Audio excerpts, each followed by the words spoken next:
about the community, right? So I can make this session more altered to like what they would also like to hear or want to know. All right. So, community, Tapstart Digital as a community of entrepreneurs is the top level central idea of the community is to help entrepreneurs while they are building their businesses. Today's session, this Masterati session, which is sort of an interview session with you, what we and when I say we, even I am a part of it. You know, what we are looking to take away is your views of how entrepreneurs must look at social media from their brand's perspective. Okay. See, you have had a inspiring journey. आपने काफी early age में start किया. You are running this company, spearheading this company. So for us, you are sort of a social media ninja because you are actually studying what is happening on social media. You are not just doing it for brands. You are studying it, dissecting it, and as the name of your organization goes, social media dissect. So when you are doing that, obviously you are getting to know a lot of nuances, what is happening in the market.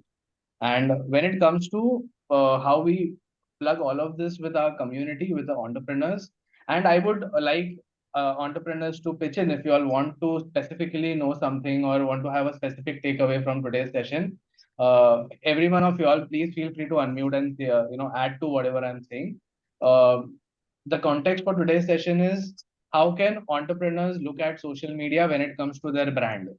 And how can there be virality? What is this trend jacking? How can what are the do's and don'ts when it comes to trend jacking? कौन से brands को करना चाहिए, कौन से brands को नहीं करना चाहिए? What works on social media, what doesn't? So I think Dipti, even you can add if you have anything over here. That's what broadly uh, we are discussing about today. And we would love to have your views on different things that are going on social media. 0 to 5 years, that is the uh, audience that we are looking at. A lot of people are there at the who are just at the onset of setting up their businesses. Some people are into it 2 years, 3 years. Some businesses are having that serious tonality on the internet, and meme is a thing now. So, matlab it's been around for a while. So, should everyone, can everyone do it or not? Or, how, because क्या होता है कि कई बार quality of the content online is very good, but then still things don't pick up. So, a view from you could really help entrepreneurs take away that how can they look at their brand and social media, and what is this virality and how things can work together. Guys, please add whatever you all want to add because जितना हो सकता है ये session valuable होना चाहिए आप लोग के लिए. There are about 15 people. We are having the broadcast sent to the emails, and there are more people joining in, one member at a time. So yeah, that's about it, Aleena. Hi, Sanskriti. Have I allow? Yeah, you all can unmute yourself. I have not disabled it. Hi, Sanskriti. Nice to see you. Hi, Priyanka, Pooja, Madhumita. Madhumita, long time. Uh, Hi, Syed. So, for this session, we have also partnered with the MAD community. The MAD community is a community of entrepreneurs, freelancers, performance marketers, and things like that.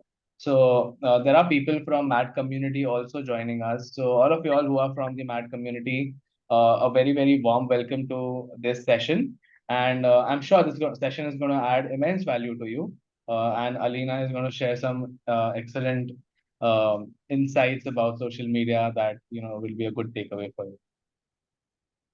All right, so let's start today's session. I'm sure people will join in and they'll they'll catch up quickly. Entrepreneurs catch up करने की आदत होती है चीजों के साथ. So let's quickly start today's session. So a very warm welcome all of you all. Today, Dipti is joining me to convene this session with Aleena Gandhi. Thank you, Suranjika, for setting this up for us. And thank you, Aleena, for joining us. We want to talk all things social media and the buzz and the virality and how Aleena at this young age has built her brand, Social Media Dissect. What is it all about? And what is it all about? And how can entrepreneurs also work with her? Because obviously there's a business that she's running, and if entrepreneurs wants to want to connect with her and work with her. So what is the kind of work she's doing? She'll share with us. So before starting this session, a quick introduction about the community. Tapstart Digital is a community of entrepreneurs across India, across stages, and across different domains. Um, our objective is basically to help entrepreneurs build their businesses and simplify, in a way, their journey. Um, by offering various solutions at marketing level, at support level, networking level. We have a captive and engaged WhatsApp group where there is a sort of instant support kind of a vibe that goes around, and people can engage, knowledge share, have conversations with all the CXOs and founders of these amazing businesses that all of you are building. So that's Tapstart Digital in a nutshell. Um, I already introduced Mad Community, so we have partnered with them for today's session. So once again, a warm welcome to everyone who has come from the Mad Community. And joining with me today is Dipti for co-convening this session. So before I hand over the mic to Dipti, I would like Aleena to take over and tell us about her business, tell us about how her journey has been, and the kind of value she's adding to businesses today. Okay, thank you so much. First of all, thank you so much for having me. And secondly, for all of you to turn up on a Sunday morning for this is, I think, great. It means that you are excited about the social media space and that you want to learn, which is something entrepreneurs should do. And I see there's a variety of like age group also. That's very exciting. I'm used to doing students more. So I think entrepreneurs as the whole is a fun learning for me also. And I love teaching people who are starting their own businesses, especially women. So I see a lot of you over here. I started my journey. I started working when I was 16 years old. I was always very ambitious. I tried a lot of different things, and I think I have to mention that because on social media also you have to kind of test a lot of things before you find out what is working for you and for your brand. Then I obviously started doing a digital marketing job, and I did the job specifically before starting something of my own because it gives you a lot of knowledge and aspect of what all this entails, right? Because there's one aspect is social media, then one aspect is production, there's media buying, there's ads, there's SEO, and I was like, I have to learn a little bit of everything so I can eventually become an entrepreneur. And not restricting myself to one or two things has helped the most in my journey, not only sticking to one department or one thing and becoming an expert. From there, I started an Instagram page because I would love to do research. I would love to see what brands are doing. And I couldn't find one place where I could see everything happening together. I said, what are all the brands doing on Diwali? What are all the campaigns that brands have done? And I couldn't see it in one place. So while I was doing my job, I started as an Instagram page. I had expectations of the page, but I did not know where it would go because I didn't see anything similar happening. I didn't know how to monetize it, etc. So I think about 1 year later, we had only 4,000 followers.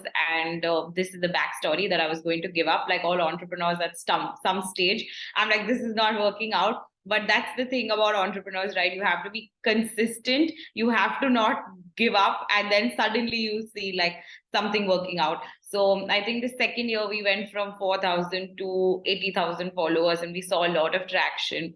Mentioning over here, I have to say it was because one of our campaigns went viral that we're talking about, which was the copy campaign. And I had no idea that that would happen. So you really can't always tell what's going to go viral, and you don't have a specific recipe for, oh, if I do these 5 things, it's going to go viral. But there are steps that you can take for making your content such that people will like it if you understand content creation and content marketing. So I think that's what happened. Then of course we have our agency where we serve clients and do digital and social for them. So that gives you a lot of understanding of brands, of different types of brands, of homegrown brands to like the big agencies and campaigns, and also the workings behind it, which I would love to like share with you throughout the session.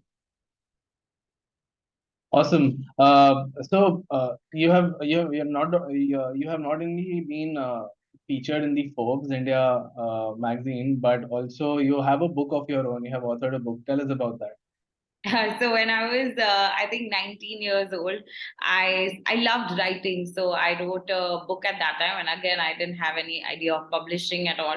But after 1.5 year, it was sent out to a lot of publishing houses, and we got good response, which was shocking for me at 19 years old. And I think by the time I was 21, the book actually launched. I loved writing, but it didn't do as well financially. So I was like, okay, now I need to do something else to support myself because I want to be self independent. And at that time, also at like 20 years old, I had to have my own money. So I went from writing that book to writing for a financial services company. I went to writing for social media. So that's how I actually landed my job into social media, because I loved content writing and I used to write captions. But then I loved social media. I loved, Instagram. I loved YouTube. I loved the content. And I was like, this is fun and also looking like no work to me. Like, this was amazing. And at that time, promoted to I was promoted as a manager in like a 3 month span. And when I was 23, 22, 23, I was given this St. Regis hotel to manage, which was a huge hotel in Bombay, 5-star hotel over here, that I had to like manage social media for. And I remember going for these meetings full of older men while I'm telling them, listen, this is the trend, you have to do it.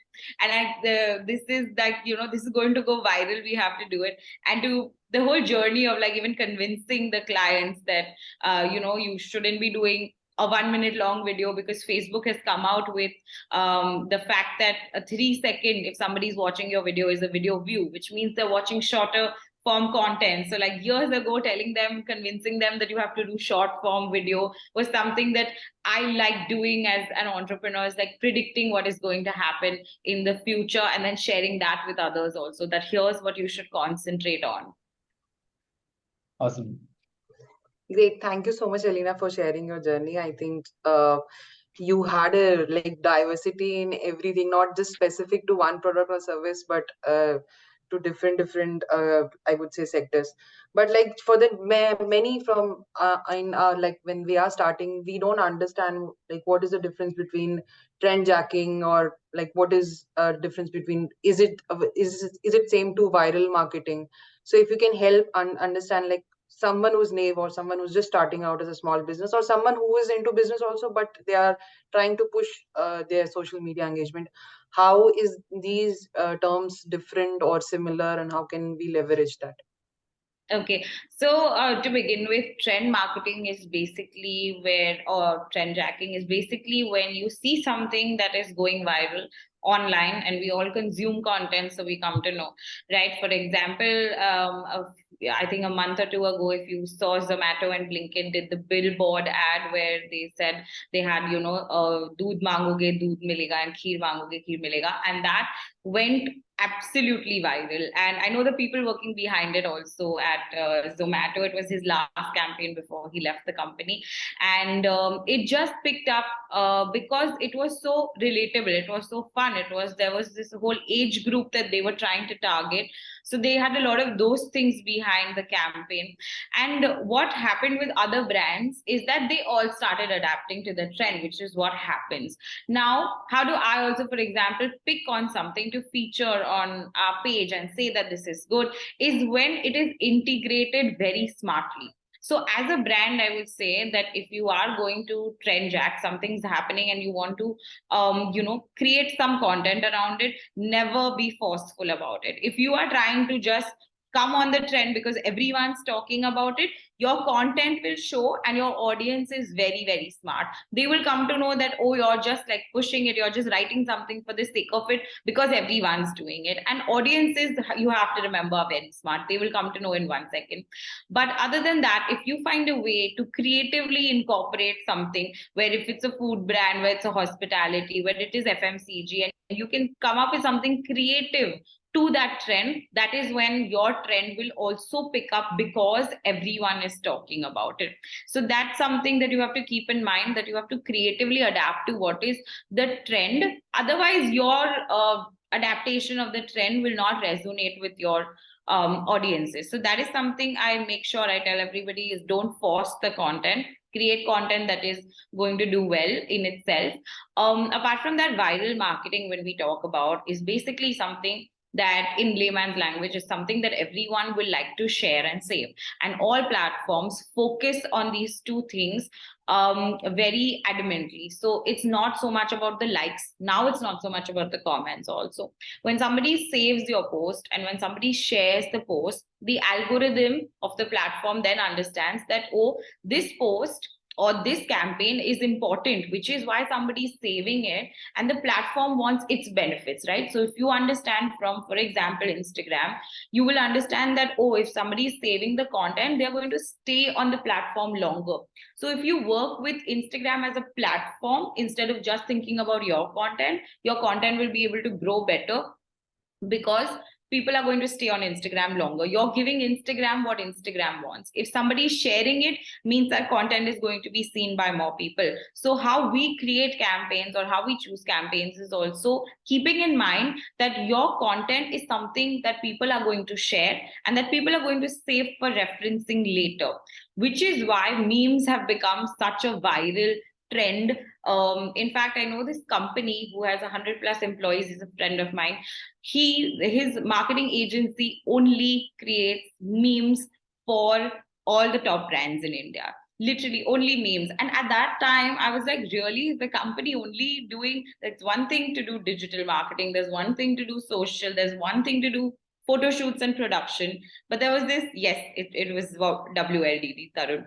So basically, that company only created memes, and they did so well. They're doing so well because they know how to knack the consumer to get viral content over them. And how they think about it and how we work on it on the back end is, if you make your content something that people will relate to, something that people will want to see, or something like if it's entertaining or something that is informative. So if you make it informative, people are going to save it. If you give information that is really good, people are going to want to come back to it. That is when your page, your brand, or whatever you are trying to promote, even if it is a personal brand, is going to grow. Which is why in COVID, if you see, to give you an example, there is an influx of influencers, now we call them, but basically people who are talking about finance on Instagram is growing so much because they're adapting to the trend, which is right now everybody is on a crunch. They don't have so much information about finance, and we are in COVID, right? So that's one thing that they took. Second is that there's not so much knowledge and awareness about saving your money, where to invest your money, how do you best build up your money,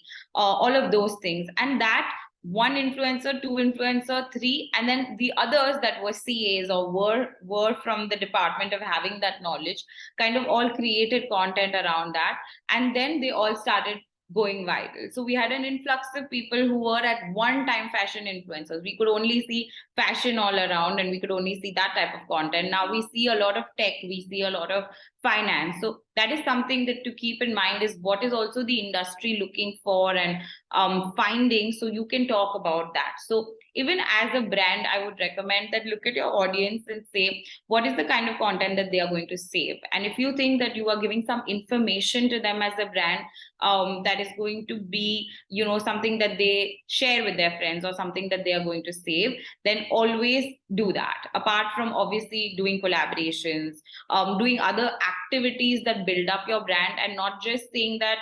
So this was, we had a lot of issue in the beginning of when social media came out, is when clients would be like, we want to put content that our brand is, you know, like always they want to have these guidelines and they want to be like, this is our brand, we want to talk about it. To which I would go and tell them, I would be like, you have to talk about what they want. You cannot always, as a business or as a company, think of what you want to put. Because, for example, again, the Saintry just wanted to put 1 minute long video because they said that we want to show the whole hotel. We want to show the spa. We want to show the food. We want to show the restaurants, everything. And I said, but people are not, so you have to see what people are interested in. And people are interested in seeing shorter clips. So it's okay if your whole hotel is not covered in 1 minute. we'll make 4 different parts of it and put it across. And obviously they didn't trust me because I was quite young at that time and inexperienced. But I said, okay, I will start talking their language. So I said, I will show you data that proves that your videos are working, and they let me try it out. And then I went back to the data and I said, look, you've got more video views because you put shorter videos.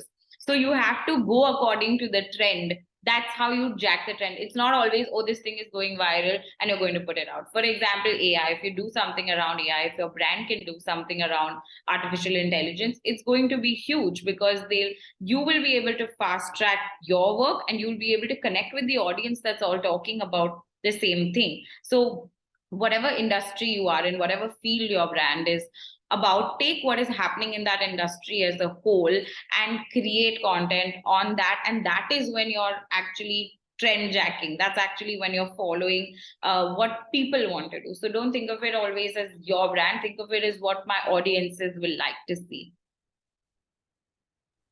Cool, great. So one of the very personal question, I would say that this question is very personally linked to me as well, because I am into vegan handbags and there are many people in social impact also. I always fail to understand that how can social impact or some businesses which are very serious for their messages.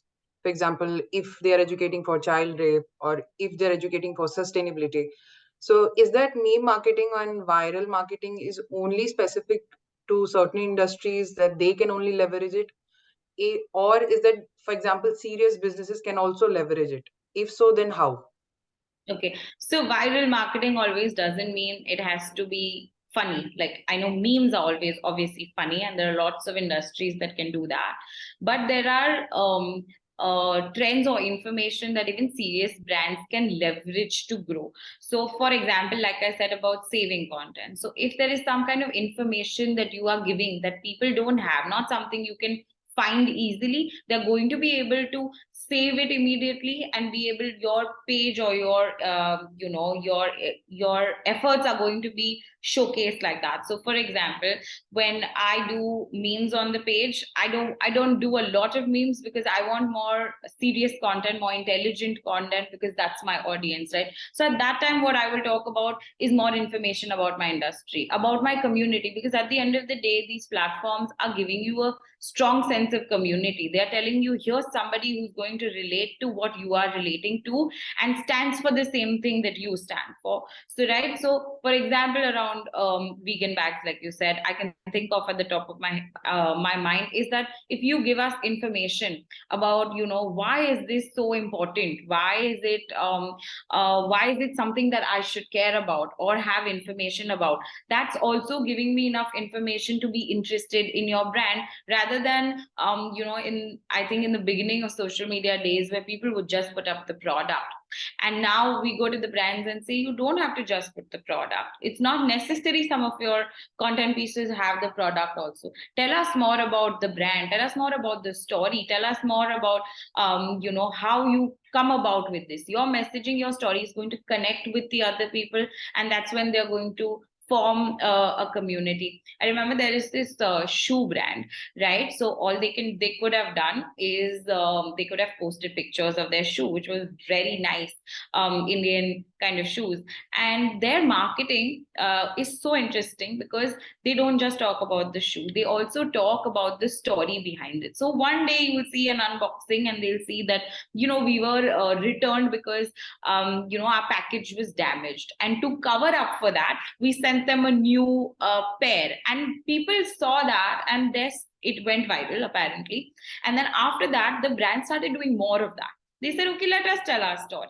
They said, okay, somebody asked us for customized pair of like shoes for their, for their bridal entry or something like that. And they made a video out of small reel video about what their story was behind making it. How did they come up with that shoe? Why is it so relatable with that bride? What is it that she wanted? So that kind of thing, you're basically giving the audiences the backstory. You're giving them you're inciting them, right? Instead of just showing them the shoe, you're telling them the story. I worked on a brand called the Face Shop India, which is a Korean skincare brand.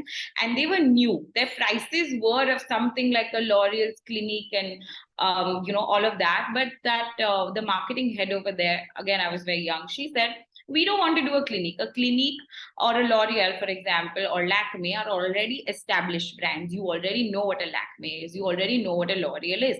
How do our marketing efforts, how will it separate us from the rest? And she started doing, and she's told us, do this thing where you're not promoting the product. I said, if we don't, we have to, right? We're doing the marketing. She said, no, solve people's problems. So I would go over there, and if customers would come and girls would come, young girls, we have a lot of pigmentation, we have a lot of dark circles. So what should we do? And for pigmentation, for example, I had become some skincare expert, and I'm telling them, use salicylic acid. We have to learn all of this to promote the brand. And then people would trust us as a brand. Oh, Face Shop is where if I have a pimple tomorrow, and they have a pimple patch, those patches you put for the pimple, and literally they would be like, we have a pimple, what should we do? And then we would sell our product, because they trusted us. They knew that this is where you come for feeling like it's a safe place, we can talk to you, and we can have that awareness. So when you said about serious brand, it doesn't have to be that the content has to go viral if it's funny. It also can go viral if you are forming that strong sense of community. So in the second thing that you said, the page, I said I would be somebody you can come and talk to for a safe space. You can tell me your problems. And that is when people who connect with you, don't look at them as followers. They are people that are going to be your friends, for example. So answer their questions, talk to them. That community then will help your word of mouth, your online presence, and everything. That's how we did it for Dissect. I said, at that time, everybody, publishing houses were like, okay, I'm putting out a post and that's it. I decided, no, but I want to engage with my audience. I want to talk to them. What is agency like? What is the problems that digital marketers are facing? What are the problems that people are facing on social media? Let me solve them. So every single DM that I would receive, I would sit and answer all of them, every single one of them, till I had about 80,000 followers. Then obviously it became too much. Then my team handles it. We still reply to everybody, and that is why it makes such a big difference, those small efforts that you do. So it doesn't always and anything can go viral in that sense also. It doesn't have to always be a meme. Awesome. So while I was going through your website, I saw that your focus is about letting people know what's new in social media, and it ties back to what you just said, that even when today you receive these tons of messages on your Instagram account, you all make a point to reply, because that's objectivity, right? That's what you started off as, and that's what resonates with what you do. So tell me some of your favorite examples of brand campaigns that, because I recall you interestingly spoke about uh, Zomato's billboard campaign. Now, a lot of people believe that it would be a post and it would have gone viral.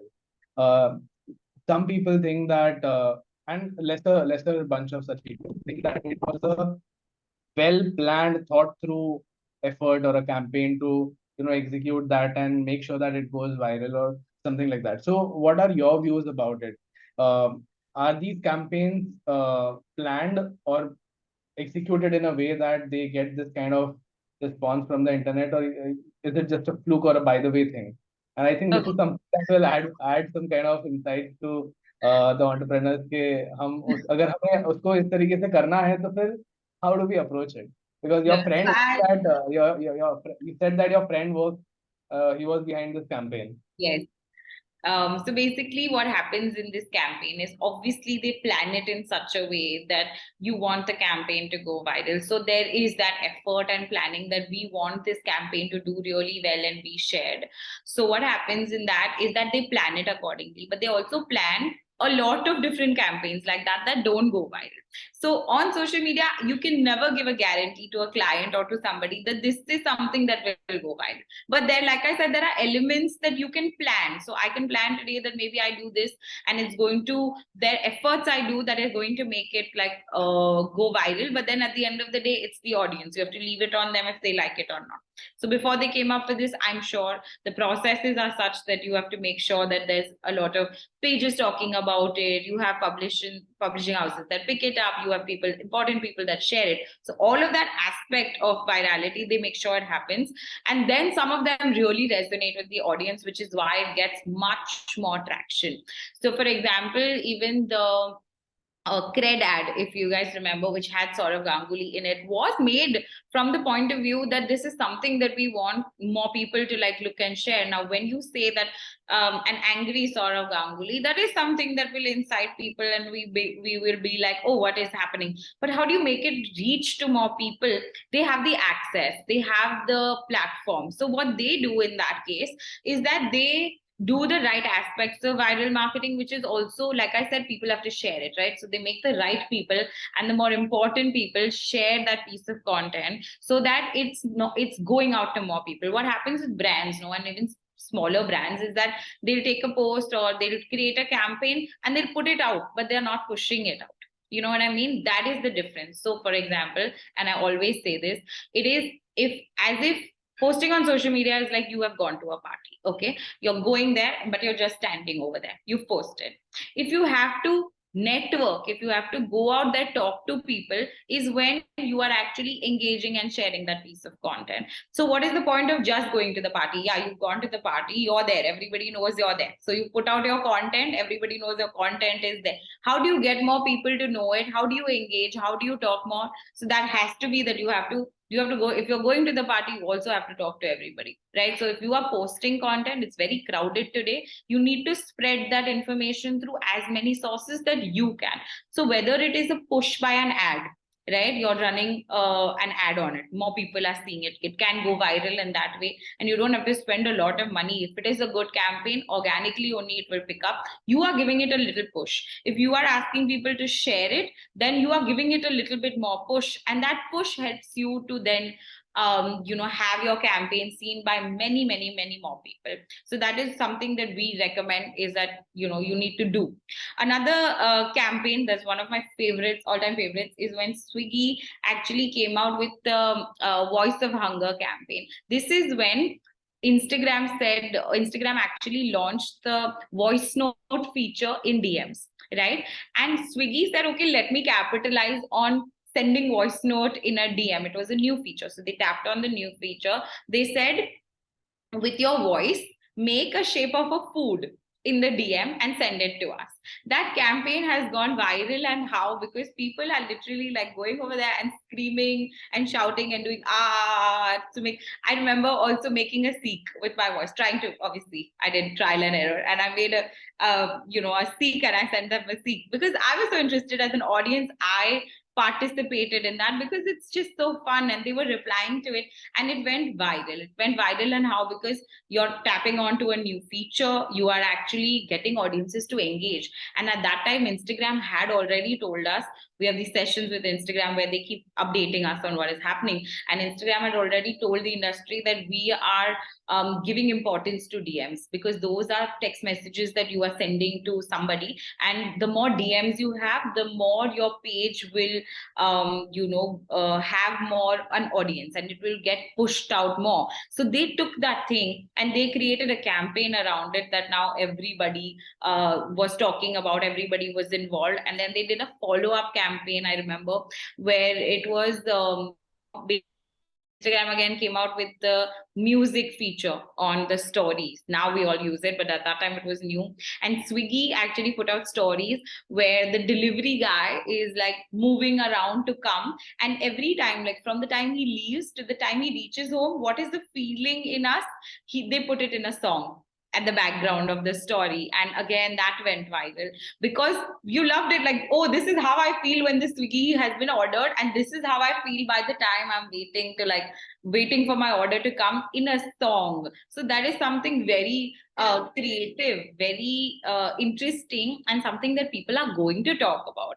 And that's how you make like these pieces of viral content, you say, because you're making it so relatable. Like that song was relating to me of how I feel when the food has not arrived yet. So yeah, that is something that was very interesting. Again, popular campaigns around the world, like your Spotify Wrapped, right? That was the campaign that started, and now it's on billboards. Everybody's sharing it because everyone wants to talk about, here's my playlist, here's what I listen to, here's I'm cool and I'm going to, because now again, that's not funny, but it went viral because again, it was so relatable. So I keep stressing on the fact that we are a community, we have to find content that is relating to you and me. Today I talk about my social media problems, or I have growth issues. I'm going to get 100 people who are going to come to me and be like, oh, same, I have a problem, how do I grow? And then I'll answer them. I'll say, here are the things that you can do to grow it. So that's how you form that whole community and build. So Spotify Wrapped was something like that. Everybody wants to show off what they're listening to. So let's wrap up what they've listened to in a year in interesting ways. And then everybody started doing the same because they also wanted to showcase what they were listening to. It's a cool aspect. It's not always a funny aspect. We also had the LV campaign that was done. I mean, with the biggest campaign they can also afford, Ronaldo and Messi coming together and playing chess. It went viral because you're doing it at the right time when the football matches are happening. You're doing it when the whole controversy around Ronaldo is happening. You have Messi come in, who's doing, these great matches. And that's, again, then when Louis Vuitton can do something like that and make a campaign viral. Of course, they have a lot more leverage, but in a small way, brands can also do the same. Whether it is you take maybe a upcoming influencer, and I've seen this happen with smaller brands who choose barter collaborations with smaller influencers, and the influencers blow up, or the content that they're doing through influencers is way better than the content that they may have put out.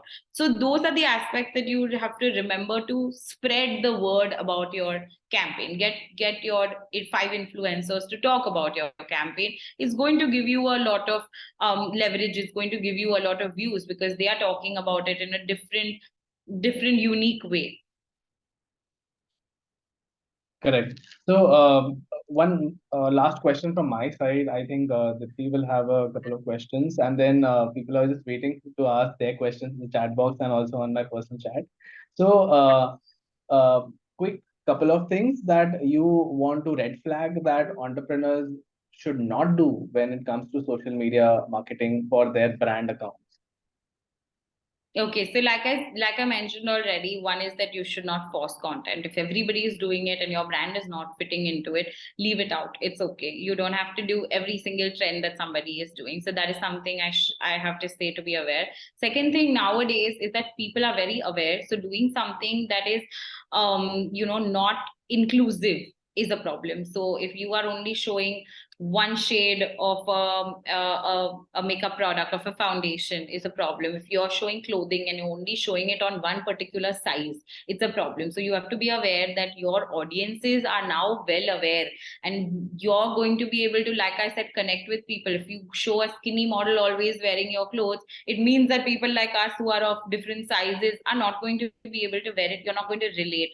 That is something brands should be very careful about, is that you include everybody and you include every type of person. That's how you're going to connect with your audiences. Otherwise, it's going to be like, oh, this is like, I don't know, some Victoria's Secret who've also stopped doing their angel ramp walks. And so, yeah, that's something that I think brands should be careful of, is like inclusivity, having everybody on board, making that strong community and making everyone feel like they are part of the community, and staying away from anything that looks forced, because your audience can tell. Dipti, please allow me. I know you were just about to start your question, but when you say that when a business is starting off creating its presence for the first time, 3 things that can help them get off the ground and get those initial set of people for their handles. Any Okay, suggestions? got it. So yes, of course. So basically, one is again to get the word out. I would say tie up and do collaboration. Now, doesn't mean somebody who has way more followers, because you might reach out to them and they say no, but somebody who maybe has the similar level of followers. If you're a brand, maybe you tie up with an influencer. If you are an influencer, tie up with another influencer. So basically, obviously, somebody in your niche and somebody that makes sense. But collaboration is something that can really pick up your growth. Another thing is to do ads is never harmful. And I don't know, everybody thinks that, oh, you have to put in a ton of money, but I've seen a lot of brands grow and get a lot of traction because they're putting in some kind of money on or in traffic. And organic is always going to be slower than it is going to be to maybe put in some money and push your account out. So I would suggest that. And another thing is that whatever small community you have, make sure that all of them you are giving your 100% to. It doesn't matter that you have 2,000 or 20,000. I remember from my experience, I can tell you, I put out one day, I needed DMs, I needed people to message me. So because I knew that the algorithm will favor it. So I said, everybody that sends me that page is going to get a free consultation from me. I'm going to look at your page and I'm going to. So I spent so much effort and time when I had 2,000 followers. And today I do the same effort. I make the same effort for 2 lakh people also. That because they are part of my community, if they are asking me for help or if they need help, how is it that I can reach out and do something? So make sure those first few, and I remember having people who tell me we've been following you from the beginning. It's because at that time I probably replied to their comment. I probably messaged them back. I probably gave them some information that they really liked. So make sure you're making that initial effort. It will give you that push and word of mouth as a brand also. Cool. Now my chance. Okay. Fine. So a couple of people are asking here in chat. I can see that what is the right way to find an influencer and how do you verify that you're in the influencer first, how to find them and how to find that those influencers are kind of appropriate for your brand. So Okay, correct. So if they talk about the similar kind of things, right, you will know that that is somebody that could get your content to more people. Another thing to test is if you have to find, basically go to your competitors, go to even competitors that are a little bit bigger and see who are they doing with, and I would do this, like research on what they are working on before, right? So you'll come to know that, okay, this brand has collaborated with this influencer and this is how their campaign performed. So you'll already get an idea that this could be somebody that might be good for me. And then maybe this is not worked, maybe they are not the correct category. So I would do a competitor analysis to find out who is your ideal influencer. And also to find your influencers, there are a lot of suggestions that come in when you go to one influencer, and you go into suggestions, find more, see their content, see their tags, and that's how you find them. And if you see influencer marketing, also a lot of trial and error. So you have to try them out. You have to go see the new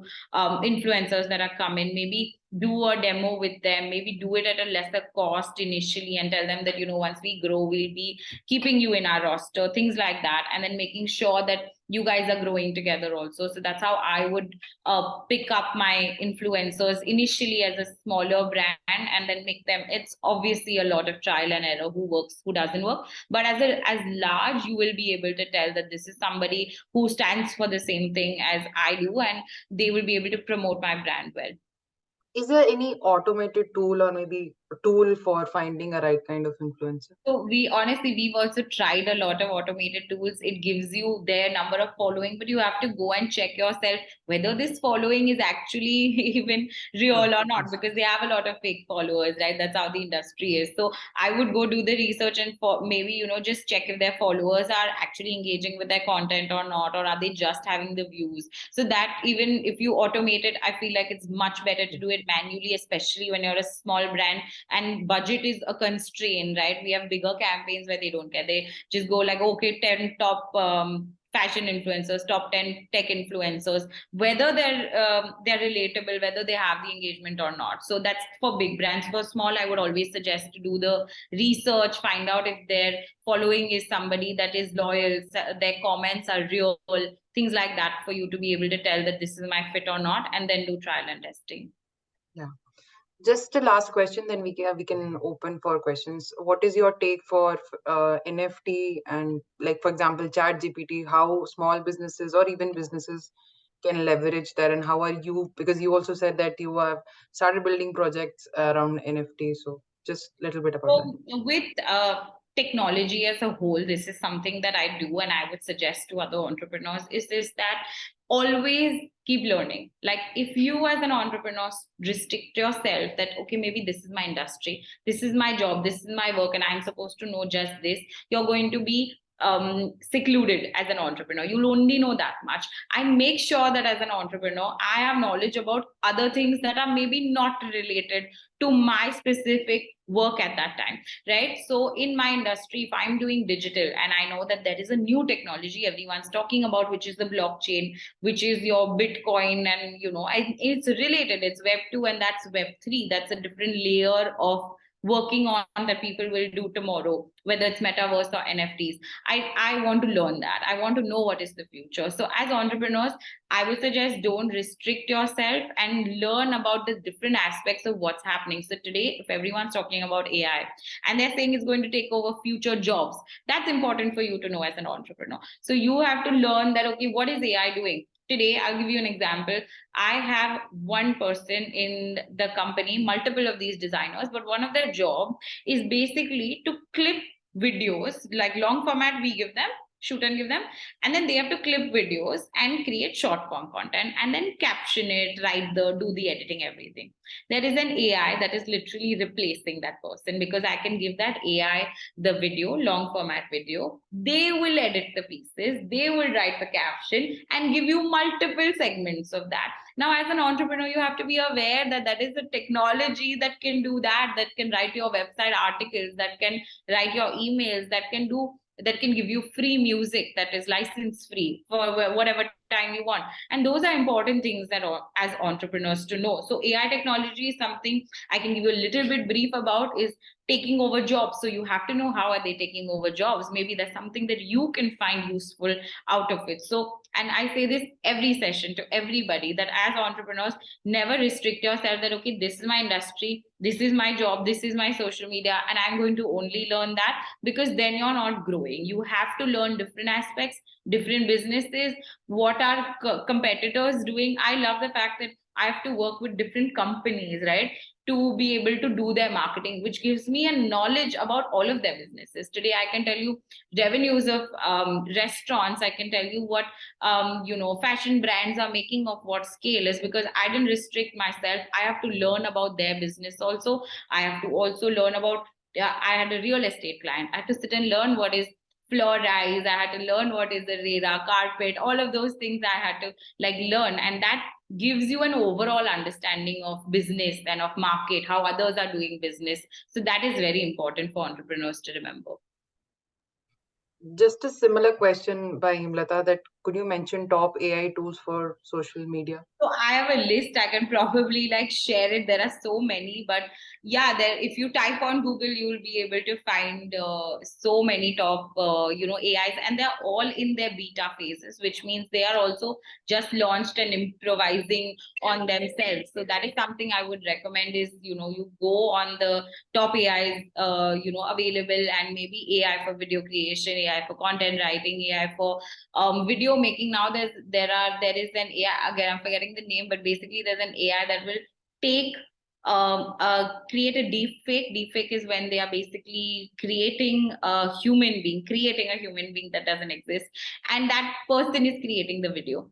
So when back in the day I would shoot a brand video, I would need a person to do the whole introduction, tell us about the brand, is gone. You can create a fake person, and that fake person can tell you the whole brand story. Your whole creation is done online. You don't actually need to even go and shoot. So that AI is very interesting. These times are interesting, and with a lot of spin-offs coming on top of AI, things are only get more. Things are only going to get more interesting. Pooja has a question that she has asked, with Web3 setting in. How is it going to impact the social media, and what we as entrepreneurs need to, look from a perspective where we keep AI, Web 3.0 and social media and perspective. Okay, correct. So, to be very honest, there's time for Web3 to set in, and in India, it's going to take a little bit longer for it to set in. We are in very early phases of Web3. Now, for me to explain to you what it is, it's basically the technology is based on a blockchain layer. Right now, we have it on www. That's where the internet and everything is based on. That is based on the blockchain technology, which means that it's on layers, right? It's not on a specific server, and it's interconnected. That's the whole point of Web3, is that one person to another, everybody can see its open layers. So, and transactions are going to happen over there online with your Bitcoin and with Ethereum and all of those things. There is time for it to set in, but we are seeing like Indian brands also at least come on to the whole metaverse aspect, where they're creating spaces for people to interact with each other without being there, right? So office spaces tomorrow, social settings. I have this brief from somebody at Facebook that said that maybe eventually we're not going to look at a screen like we look at right now. We're actually going to be in the screen and interact with each other. And I've done that, right? So whether it is in the metaverse playing with each other table tennis, and you actually feel like you're playing because there's somebody from across the world standing right in front of you, you feel like you're together. Technology has a bit of time to evolve and come, but there is a lot of movement in Web3. So if you do get the time, you should get involved and try to at least learn how this whole thing is based on the blockchain and the layering and all. It's quite complex. There's a lot, so I can't do it in like 5 minutes. But I would say that we're not going to be watching screens in 10-20 years. We are actually going to be there interacting with each other. I'm not going to be looking at you in the screen. We'll all be together while we're sitting in our houses.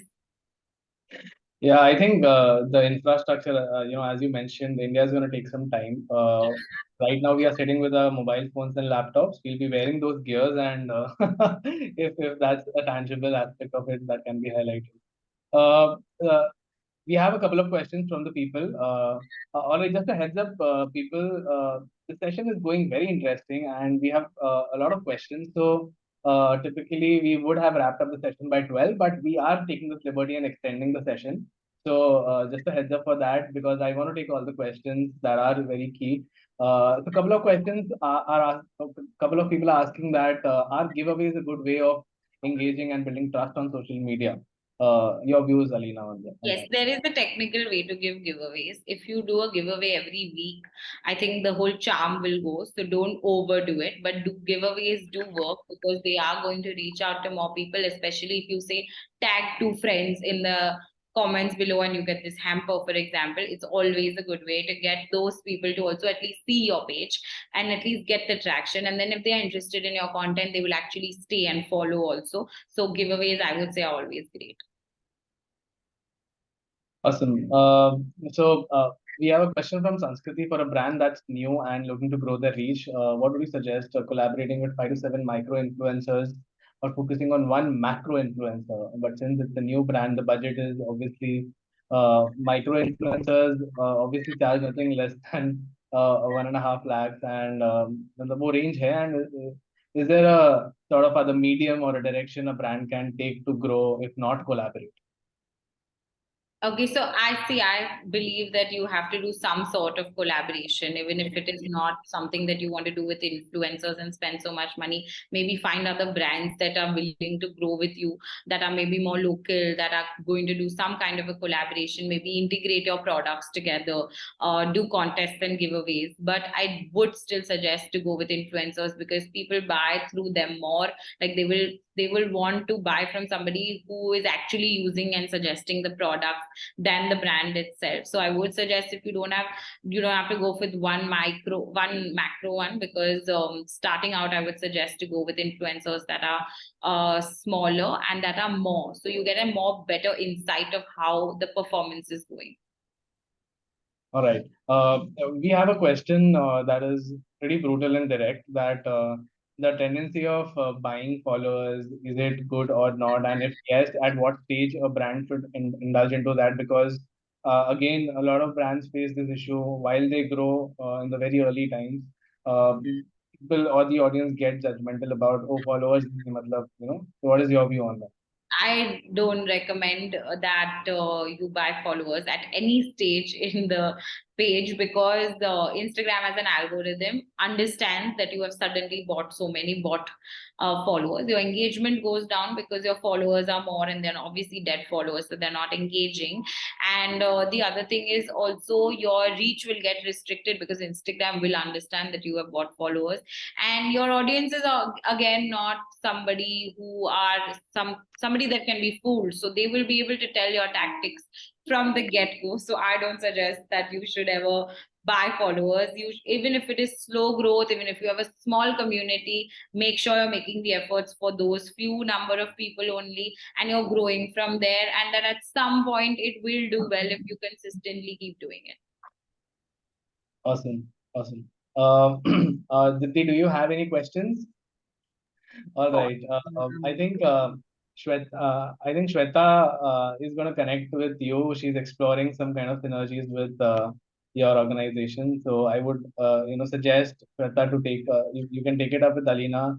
She's in the group, and it's really, it's a delight to see people find value in each other, business value more so. Instagram content creation, Madhumita is asking any AI tools that could help, in content creation for Instagram. So Aleena, actually Madhumita, आपने late join किया काफी. We had an interesting conversation in the beginning and during the session. And I would in fact request Aleena कि we have been following you, Aleena, on LinkedIn and obviously at a personal brand level. So you have been sharing the list of AI brands and applications that can be used. Group में आज आप अगर वक्त निकाल के थोड़ा share करेंगे तो ये जो question है लोगों का, what are the AI tools you can use, it will be really helpful. Also, Amrit, there is one question from Rashmi. What is the frequency of posting on Insta or FB every day or weekend? How do we post? This is something we always get since the beginning, how many times to post. So see, it's brand wise, I would say it's individual to brand. Now, for example, I'm a publishing house, I report trends, so I have to post more often, right? But I think ideal would be once a day that you should post, because now it's become very crowded. Before, even if you posted like 4 times, 3 times a week, you would get reach because there were lesser people posting. Just because of the amount of people that are posting every day, your post will get lost if you only do 3 or 4 times in a week, unless you're doing promotion on each of them, which is a strategy that some brands follow. But ideally, otherwise, I would say you do one every day. If you don't have to put effort on all of them, it has to be at least 3 pieces of content that are standing out, that are good videos, that are reels, that are with a lot of effort. Okay, thank you. Okay, and there's I think last couple of questions. People are asking. So I think, yeah, specifically Sanjana is asking about. So ये होता है कि entrepreneurs are engaging with influencer marketing, and they don't often, when it comes to pricing, it is something that people do in private with influencers, and this is not something which is spoken in the. But here I'll take this liberty to have your view. A case and example with a 58K follower influencer, what is the kind of price range we should look at, and the engagement rate, which is about 10%? What is a good fee for that influencer? Any view you will be able to give over here? If they have, see, again, it depends industry to industry. Now, if I tell you a tech follower and they have 50,000 and the engagement is very high, they're going to charge a lot more than maybe somebody who is, a lifestyle one that is with 50,000 and maybe has lesser engagement. So it really depends on the influencer, but somebody with 50,000. So a quick context about Sanjana, who's asking this question, is she is from the wellness space for women, the pink box. Okay. You have heard about it. Wellness for women. I think like if you're talking about a blogger, they would at 50, 60, I can tell you an average. I can't give you like a specific number because That's okay. but I think they would like about 20,000 rupees per post, something like that would be an average for them to ask. So obviously if they're asking you for 1 lakh, it's too much. If they're asking for anything below that, then it's good. If they're asking for like around 20, 25, that's something that they would for a post charge you. Yeah. Awesome. Thank you so much. I think this is enough, just as I a know, see guys, there's a lots of questions over here that I want to like really answer. I wish I had the time to, but I am always, like I said, available on social media Dissect and on Aleena Gandhi. So you guys can connect with me later also. Me and my team are active on the DMs to answer your questions. Yes. Thank you so much. There's on a special request, Tarun wanted to ask you a question Yes. himself. Tarun, please go ahead. या फिर अलीना फिर मिलेगी नहीं, अभी पूछ लो भाई. So thank you so much for such an interesting session, Amrit and Suranjika, and especially Aleena. Thank you for telling everybody so many things about social media. I'm sure I was listening, not very actively. I was doing a lot of things in the house, but I was listening the last 10 minutes very actively. Okay. So I just have one question for you. Since you are somebody who has been able to build an audience of a couple of 3 lakh people on Instagram, and you're very heavy on community, you speak about community because you've built a community yourself. I want to ask you, what are the 3 things that you would suggest a creator who is starting? Because I teach a lot of upcoming creators, right? To build a community like you have, let's say 1 lakh or a couple of lakh people on Instagram specifically, no other platform. What actually, so I'll frame it very nicely for you. What goes behind making a community that strong is the only question that I have for you, nothing else. Like what goes behind building a community and maintaining them, as so to say. Okay. So because I do so much of research, I can tell you what I had in mind before I started that actually worked. When you talk about any community, whether it is a cult, whether it is a religion, what is it that binds people together? And I kept that in mind. I said, yeah, this is different because it's online and I cannot see them and I don't know who's behind it. But what is the sense of community? Is when you feel like there is a problem that you all are together to solve, or there is a mission statement, or there is something that unites you guys in the same level, right? So I said I'm going to take that basis of community from ages ago. Like why are humans in communities? Why? Because we feel like we belong, we want to be a part of something. So when I started in the field of marketing, I said I'm going to get all the people in marketing together in one place.